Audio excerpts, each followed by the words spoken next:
Alrighty, a week or so ago you saw me out here in the garden getting all the rows and stuff ready. So right now I'm getting ready to take this row here, and from here down that way I'm going to cover them up with landscape fabric, kill all the weeds. If you remember correctly, all the weeds that was in there. I'll probably get a lawn rake or a leaf rake and level these beds out first, and then I'm going to cover them over with landscape fabric. The corn's going to be up that way a little further. It's going to be in them 2 beds there, but I'm not sure yet what I'm going to put here. I know that one's going to be zucchini. This one right here is going to be zucchini. Them other 3 beds, I'm not real sure what they're going to be, but whatever it is going to be a long-term thing. It's going to be in there. It's going to be under the landscape fabric planted there. So I'm going to set up and get my rake out and start raking the beds flat.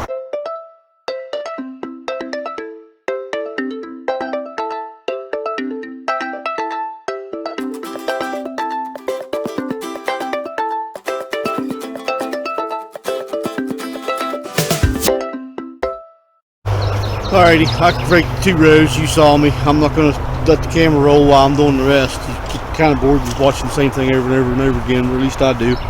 So I'm going to rake them other 2 rows out, 2 beds out, and then I'm going to start putting ground cover down. I'll come back to you when I'm putting down the ground cover.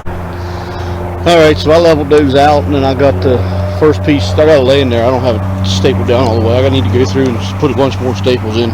Need to put one in there, and then I'll put them there about every 2 foot. I wanted this piece to cover this walkway too, but it's not going to because of where the holes are. This is going to be the zucchini bed right here. So they already had the holes burned in them from last year.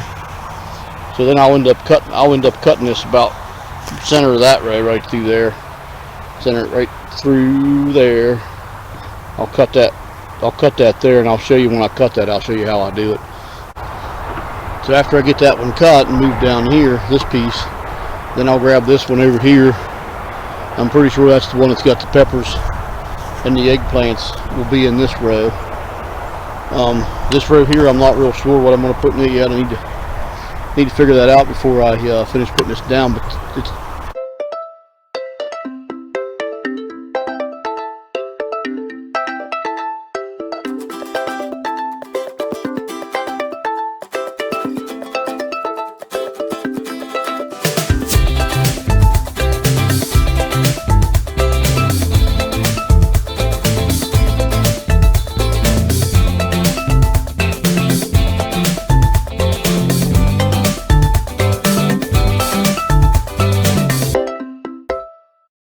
Alrighty, so I just got this. This is what I used to cut with.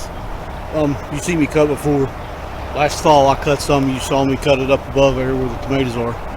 So I'm just going to cut it up, and hope the wind don't blow me away while I'm trying to cut this down, lay more down here hopefully shortly.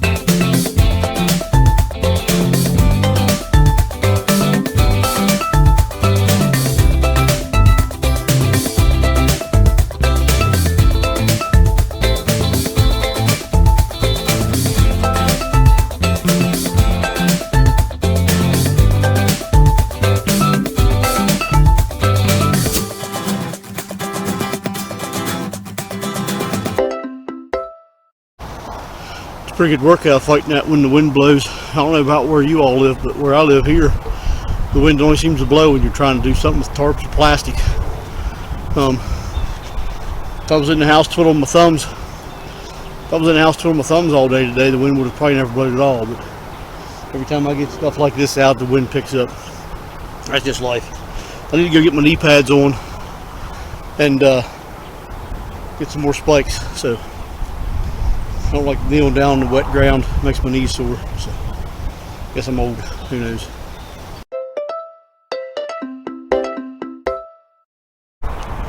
Okay, we got all that down after it tried to blow me away and knocked my camera off the tripod yesterday. The wind blowing 100 mile an hour. I don't know how fast it was blowing, but it was definitely blowing hard. So I need to, I'm not going to do it now because it's too cold and windy out today. I'm not messing with this crap today. So that row there is going to be peppers and eggplant. Then this here is going to have cucumbers on that end and some watermelon in the middle and some celery down here. I need to burn more holes in that plastic. And then this row here is going to be butternut squash and spaghetti squash, and then cantaloupe on this end. Hopefully the cantaloupe on this end and the cucumbers on that end is far enough apart that they don't taste like one another, because if you plant your cucumbers too close to your cantaloupe will taste like cucumbers. They're still good, but it's just weird. Smells like it and tastes like it. So that's going to be the end of this part of the video, part 2 of getting the garden ready for spring. So part 3 is going to be probably burning the holes in this and then putting trellises up for the watermelon and the cantaloupe, and they're going to have some snap peas up in there somewhere. I'm not sure what exactly. I think they're second row down, third row down. I'm not sure. That trellis I won't put up till after the pea seeds are in the ground, and I'll explain that when I'm doing it. So down here on this lower side, from that stake down, I'm just going to put flowers in. If it snuffs out the grass and weeds, it snuffs it out. If not, we'll worry about it next year. Some of those holes, like I said earlier, some of those holes are going to have to be reburnt and spaced differently. Same with this row here as well. So the next video is going to be putting up trellis, and I'll probably put up the fence on the next row, on the next video. And then that'll, other than planting, that'll wrap this garden up, which I'll start planting some of the stuff in this garden next week. And up there in that garden, a lot of it gets planted out next week. It's still cold, but cold weather crops will be fine. Right now it's about half snowing. Yesterday it was 70 degrees and I was in a t-shirt, but anyhow, such is life. Good old Garrett County, Maryland. You never know from one day to the next if it's going to snow or rain. Anyway, till we meet again, y'all take care and God bless.